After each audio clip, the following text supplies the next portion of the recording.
হরে কৃষ্ণ কৃষ্ণ কৃষ্ণ হরে হরে। তো ভক্তবৃন্দগণ, আজকের ভিডিওটি রয়েছে 2026 সালের বছরের প্রথম একাদশী ব্রতটি পালিত হয়েছিল ছড়তিলা একাদশী, যেটি পালন করেছিলাম 2026 সালের 14 জানুয়ারি বুধবার। ছড়তিলা একাদশীর পরবর্তী একাদশীর নাম কি, অর্থাৎ বছরের দ্বিতীয় একাদশী ব্রতটি কবে পালন করতে হবে, 28 জানুয়ারি নাকি 29 জানুয়ারি?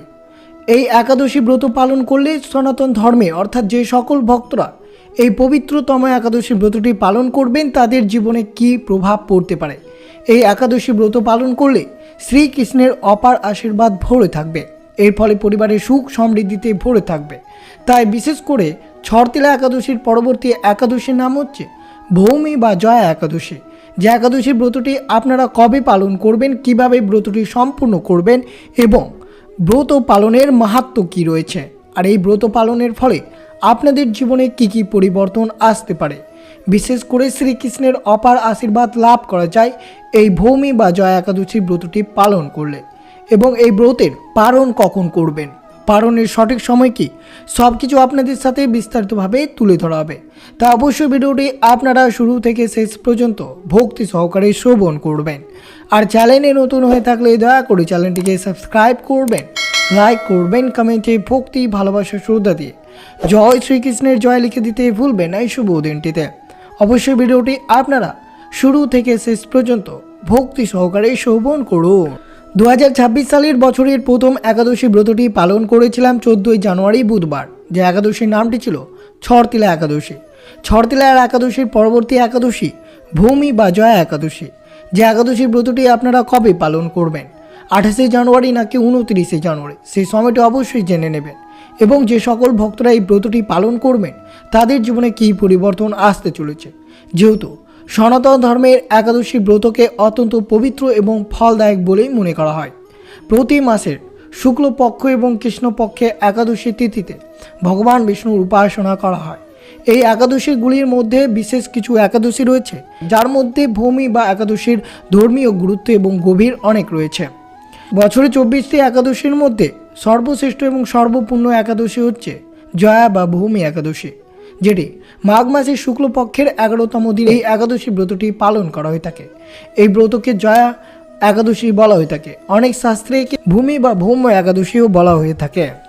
জ্যোতিষশাস্ত্র অনুসারে জয়া একাদশীর দিন একাধিক শুভ যোগের সংযোগ ঘটেছে, যা এই তিথির মাহাত্ম্য অনেকটাই গুরুত্বপূর্ণ। যেহেতু এই দিনে ইন্দ্রযোগ, রবি যোগ এবং ভাদ্র বাস যোগ এবং শিব বাস যোগ একসঙ্গে বিরল সংমিশ্রণে তৈরি হয়েছে, তাই এই যোগে যদি আপনারা এই ভৌমি বা জয়া একাদশীর ব্রতটি পালন করতে পারেন তা অত্যন্ত শুভ। এবং এই যোগে ব্রতটি পালন করে যদি বিষ্ণু পুজো, মাতা সম্পদের দেবী লক্ষ্মীর পুজো করতে পারেন তা একাদশী ব্রত পালন করলে দ্বিগুণ ফল লাভ করা যায়। বিশেষ করে যারা দীর্ঘদিন ধরে মানসিক শান্তি, পাপ মুক্তি, আধ্যাত্মিক উন্নতির কামনা করছেন তাদের জন্য এই দিনটি অত্যন্ত ফলদায়ক। ধর্মীয় বিশ্বাস অনুযায়ী জয়া একাদশীর দিনে ভগবান বিষ্ণু এবং দেবী লক্ষ্মী উপাসনা করলে জীবনের সমস্ত বাধা দূর হয়। এই ব্রত পালন করলে হৃদয়ের গোপনের ইচ্ছে পূরণ হয় এবং ব্যক্তির পাপ মুক্ত জীবনের পথ অগ্রসর হতে পারেন। পুরাণেই বলা হয়েছে এই একাদশীর উপবাসের ফলে জঘন্যতম পাপ থেকে মুক্ত দিতে সক্ষম হয়।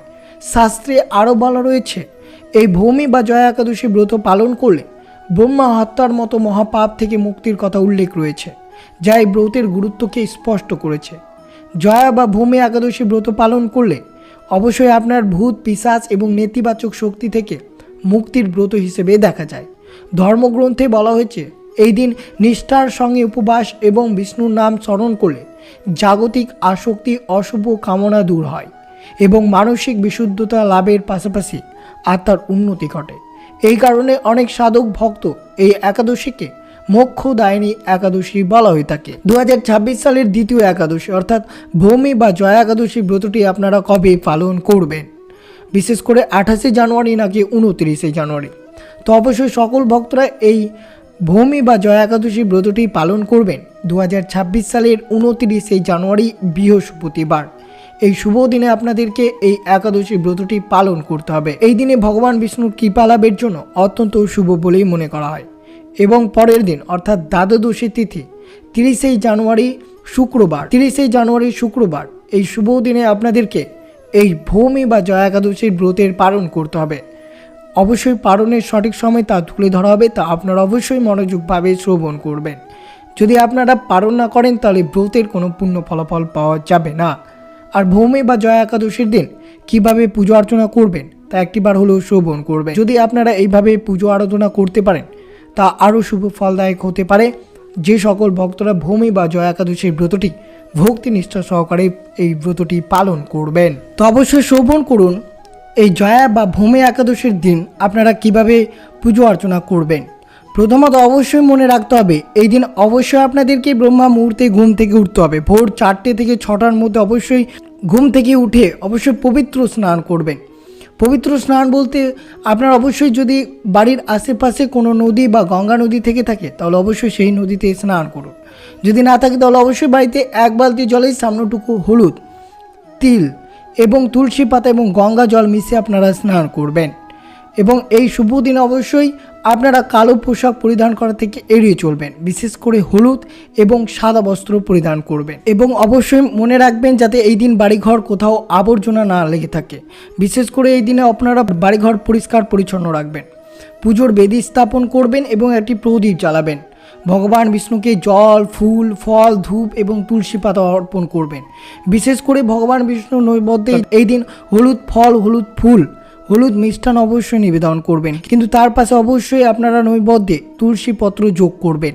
এই দিন যদি তুলসী পত্র যোগ না করেন তাহলে পুজোর কোনো পূর্ণ ফলাফল পাওয়া যায় না।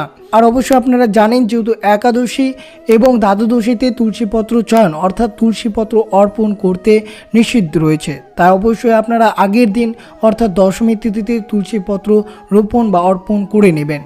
এরপর অবশ্যই ভগবান বিষ্ণুর সহস্রনাম নারায়ণ স্তোত্র জপ করতে পারেন। এছাড়াও ভগবান কৃষ্ণের গান গাইতে বা শুনতে পারেন। এইসব পুজো সম্পন্ন হয়ে গেলে আপনারা অবশ্যই ওম নমঃ ভগবতে বাসুদেবায় এই মন্ত্রটি 108 বার জপ করবেন এই শুভ দিনে। এর সাথে জয়া বা ভৌমি একাদশীর ব্রত কথাটি পাঠ বা শ্রবণ করবেন, যা অত্যন্ত শুভ এবং যা আপনাদেরকে এই ব্রতের দিন একটিবার হলেও শ্রবণ করা উচিত।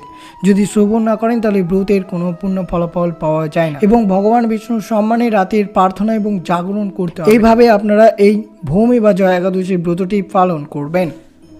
এছাড়াও আপনারা অবশ্যই শুভ দিনে ব্রহ্মচর্য বজায় রাখবেন। বিশেষ করে আমিষ, অ্যালকোহল, পেঁয়াজ, রসুন, তামসিক খাবার থেকে বিরত থাকবেন। সম্ভব হলে অবশ্যই নির্জল উপবাস করবেন। যদি না পারেন তাহলে অবশ্যই ফল মূল গ্রহণ করে এই ব্রতটি সম্পন্ন করতে পারেন। কিন্তু বিশেষ করে পঞ্চরবি শস্য কিছুতেই গ্রহণ করবেন না এই ভৌমি বা জয়া একাদশীর দিন। যেহেতু আপনারা যদি এই ভৌমি বা জয়া একাদশীর ব্রতটি পালন করেন তাহলে হাজার হাজার বছর ধরে যে পাপ রয়েছে তা দূরীভূত হবে। ভক্তদের নেতিবাচক শক্তি থেকে মুক্ত করা এবং ভগবান বিষ্ণু ও দেবী লক্ষ্মীর আশীর্বাদ প্রদানের ক্ষমতা রয়েছে। তাই অবশ্যই আপনারা 2026 সালে 29শে জানুয়ারি বৃহস্পতিবার এই ভৌমি বা জয়া একাদশীর ব্রতটি ভক্তি নিষ্ঠা সহকারে পালন করবেন। আর বিশেষ করে একটিবার হলেও আজকের দিনে শ্রবণ করবেন এই ভৌমি বা জয়া একাদশীর ব্রত কথাটি, যেটি সকল ভক্তদেরকে আজকের দিনে একবার হলেও শ্রবণ করা উচিত। মাঘ শুক্লা পক্ষীয় জয়া একাদশীর ব্রত মাহাত্ম্য ভবিষ্যৎ পুরাণে যুধিষ্ঠির শ্রীকৃষ্ণ সংবাদ রূপে বর্ণিত আছে। শ্রী গরুড় পুরাণে মাঘ মাসের শুক্লা পক্ষে একাদশী তিথিকে ভৌমি একাদশী নামে অভিহিত করা হয়েছে। কল্পান্তরে বিভিন্ন পুরাণে বিভিন্ন নাম দেখা যায়।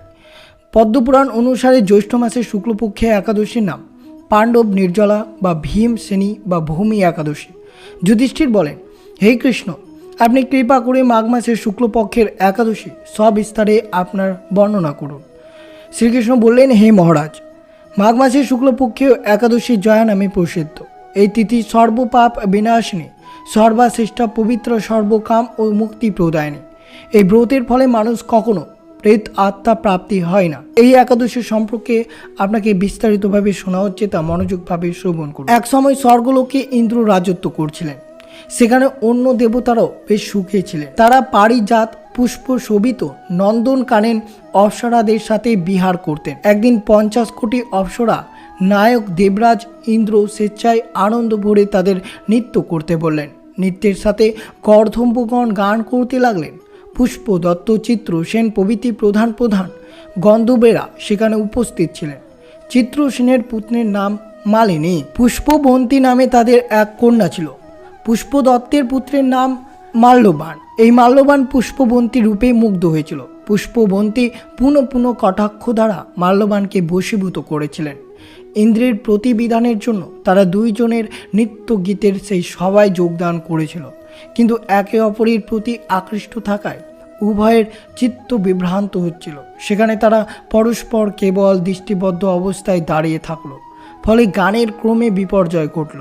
তাদের এই রকম তাল মান ভঙ্গ ভাব দেখে তারা যে পরস্পরে কামাসক্ত হয়েছে, দেবরাজ ইন্দ্র তা বুঝতে পারলেন। তখন ক্রোধবশে তিনি তাদের অভিশাপ দেন, এরে মূঢ়, তোমরা আমার আজ্ঞা লঙ্ঘন করেছ, তোমাদের ধিক। এখন তোমরা পিশাচনী লাভ করে মর্তলোকে নিজ দুষ্কর্মের ফল ভোগ করো। ইন্দ্রের অভিশাপে তারা দুইজন দুঃখিত মনে হিমালয় পর্বতে বিচরণ করছিল। পিশাচত্ব প্রাপ্ত হওয়ায় তারা অত্যন্ত দুঃখ ভোগ করতে লাগলো।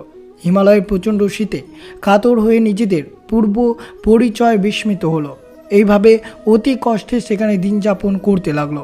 একদিন পিশাচ নিজ পত্নী পিশাচিকে বললেন, সামান্য মাত্র পাপ করিনি, অথচ নরক যন্ত্রণার মতো পিশাচত্ব প্রাপ্ত হয়েছে। অতএব এখন থেকে আর কোনো পাপ কর্ম করব না।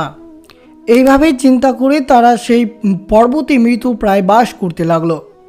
মাল্যবান ও পুষ্পবন্তীর পূর্বে কোনো পুণ্যবশত সে সময় মাঘ শুক্লা পক্ষে জয়া বা ভূমি একাদশী তিথি উপস্থিত হলো। তারা একটি অসুস্থ বৃক্ষতলে নিরাহারে নির্জলা অবস্থায় দিবা নিশা যাপন করলো।